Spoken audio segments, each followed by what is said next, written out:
On ESPN, ESPN.com, ESPN Radio, and the family of ESPN networks will provide full coverage of this exclusive event. The Atlanta Hawks on a 3-game roll as the Toronto Raptors came to town. TJ Ford was having a great night. We'll tell you how it ended here in a moment. Ford to the hoop. Look at the lead for Chris Humphries. Raptors up by 8. Ford penetrating again. Pump fakes to get Joe Johnson.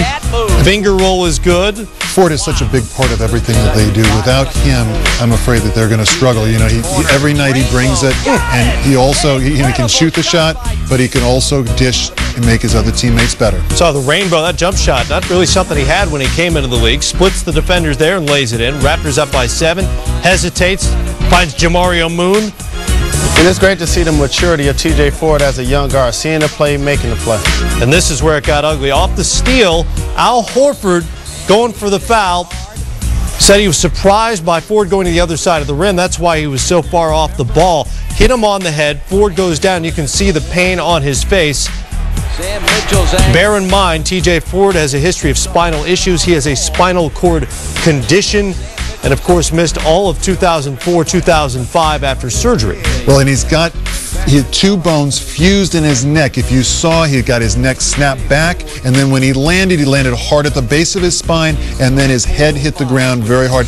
Very, very scary moment for everybody. Our heart and prayers go out to TJ Ford. So his Raptor teammates understandably concerned as Ford was strapped to a stretcher and taken to a local hospital. Our Andy Katz reports that he never lost consciousness and that TJ Ford had feeling in his arms and legs and full range of motion, at least preliminarily. Those are all obviously great signs for TJ Ford. But we mentioned he has been through these issues before. February 4th, 2004, Ford, then a Buck, had this collision with Mark Madsen of the Timberwolves. The resulting spinal cord injury cost him the remaining 26 games of the season and all of 2004 and 2005. Tuesday night, Al Horford on the foul, Ford on his way to the hoop. He left on a stretcher and again off to a local hospital where he's expected to spend the night.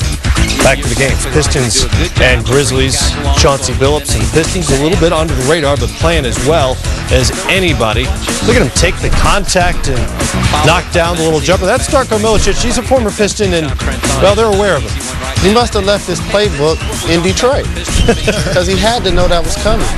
Tayshaun Prince bringing it up. Watch Pau Gasol. Oh, he's lost.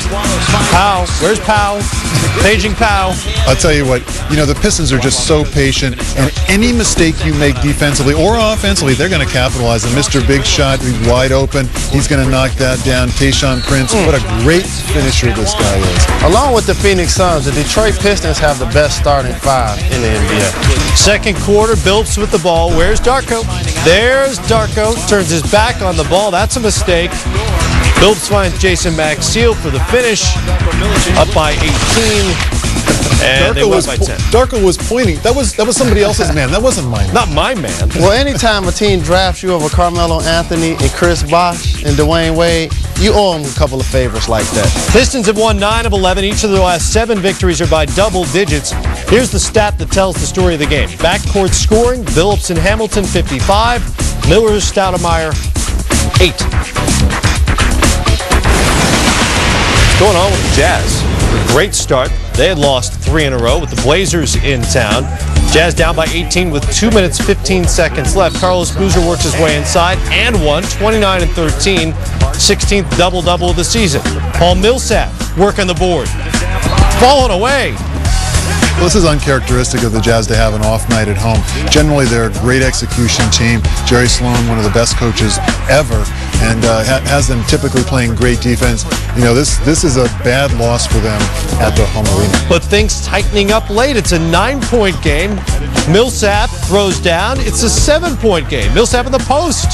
They pull within 5. He's a big-time player, not only with his effort, but with his skill as well, that Millsap does. Blazers need a bucket. Martell Webster. Travian. 5 of 8 from the great beyond. More Portland. Brandon Roy steps up, 16 points. Blazers hang on to win it on the road, 97-89. 4 straight losses for the Jazz, and that ends their 8-game home winning streak. something's going on with Utah. You'll have a chance to check it out yourself. Wednesday night on ESPN is part of our NBA doubleheader. It all starts off with Kia NBA shoot-around at 7:30 Eastern Time. Then those Pistons we were just talking about. Tip-off in Houston at 8 Eastern, followed by the Jazz and Suns. A couple of teams trying to work out some issues at the moment at 10:30 Eastern, our doubleheader on ESPN. Clippers and the Nets, and this game took place in New Jersey, and that is bad, bad news for the Nets. Anytime you're not playing well at home, losing 8 or 9 at home, expect changes in New Jersey net land. I wouldn't be surprised if they did a trade sometime here soon. Jason Kidd, second in the league in assists, and he was dishing as usual. It doesn't seem to affect Jason Kidd. He comes to play every single night, and that's what's frustrating for a guy like Jason Kidd, who's an ultimate competitor. Hey, he wants his other guys to play hard every single night. He had 8 assists in the first half. The Nets had all kinds of trouble with Chris Kaman. Look at the turnaround. Don't do him like that, big fella over the right shoulder with the turnaround jumper, and now crashing the boards with tremendous effort. Look at the caveman going to the rim. Kaman's having an all-star type year, 19 and 14, doing it all. Elton Brand is out. He's patrolling the middle. He's actually playing some good defense, too. Rebounding, scoring. I like it. Look at Kidd. The rebound sends it ahead to Jefferson. One bounce later, it's a bucket. Another triple-double for Kidd.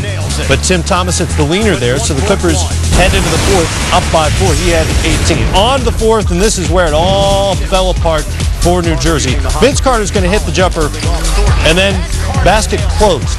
Yeah, and that's really what Kidd has been complaining about all year, is that they get it close, they get a little bit down, and then the players just stop playing. And you know, a guy like him won't accept that. Carter was just 5 of 17 from the field. Guys, they missed 15 straight shots in the fourth quarter. It's the same thing we talk about when we talk about the Chicago Bulls. When you get no inside presence or scoring, it's hard to be a jump shot shooting team and consistently knock down shots at a high percentage. So Jason Kidd's 93rd triple-double goes for naught as the Nets shoot 32%. They've lost 8 of their last 9 at home. Well, it's early in his career, but we think Kevin Durant may have some potential. Up next, our guys explain what would really make the young Sonic go boom.